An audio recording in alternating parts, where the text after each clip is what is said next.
नमस्कार शेतकरी मित्रांनो, राज्य शासनाच्या महसूल विभागाच्या माध्यमातून अतिशय महत्त्वाचे असे 2 निर्णय राबविण्यात येणार आहे. यातील पहिल्या निर्णयानुसार राज्यातील चारा टंचाई मुक्त करण्याच्या संदर्भातील आहे. मित्रांनो, महसूल विभागाच्या पडीक जमिनीवर आता जनावरांच्या चाराच्या टंचाई मुक्तीसाठी या जमिनीवर गवत व बांबूची लागवड करण्यात येणार आहे. यामुळे राज्यातील चारा टंचाई समूळ नष्ट करून दूध व्यवसायाला चालना दिली जाणार आहे.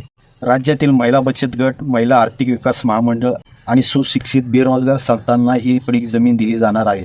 त्याचप्रमाणे या प्रकल्पाकरता लाभार्थ्यांना 1 लाख रुपयाचे अर्थसहाय्य देखील दिले जाणार.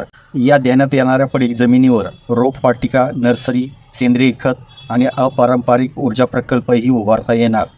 तर अशा प्रकारे शासनाच्या पडीक असलेल्या जमिनीवर अशा प्रकारचे प्रकल्प राबविण्यात येणार असल्यामुळे राज्यातील नागरिकांना उदरनिर्वाहासाठी याचा उपयोग होणार आहे. त्याचप्रमाणे सरकारी पडीक जमिनीवर पडीक जमिनीचा वापर करण्यात न आल्यामुळे यावर होणारा बेकायदेशीर अतिक्रमणाला देखील आळा बसणार आहे. दुसरा निर्णय, आता राज्यातील सर्व सरकारी जमिनीची तातडीने मोजणी करून त्या जमिनीवर सरकारी मालमत्ता असल्याबाबतचा बोर्ड लावण्यात येणार आहे. यामध्ये खाजगी जमिनीबाबत देखील अतिशय महत्त्वाचा असा निर्णय घेण्यात आलेला आहे. तो म्हणजे शेतकऱ्यांना किंवा भूधारक मालकांना स्वतःची जमीन 3 वर्षापेक्षा जास्त आता विनाकारण पडीक ठेवता येणार नाही. हा निर्णय राज्याच्या दृष्टीने अतिशय महत्त्वाचा निर्णय होणार आहे, कारण पुष्कळ असे शेतकरी किंवा नागरिक आहे जे आर्थिक गुंतवणुकीसाठी शेतजमीन किंवा इतर स्थानावर मालमत्ता घेऊन ठेवतात. त्यांना आता ही जमीन अधिक काळ पडीक ठेवता येणार नाही. यामुळे शेती पिकांचे उत्पादन वाढल्यामुळे राज्याची प्रगती, त्याचप्रमाणे राज्यातील नागरिकांना मुबलक प्रमाणात उत्पादन होणार आहे.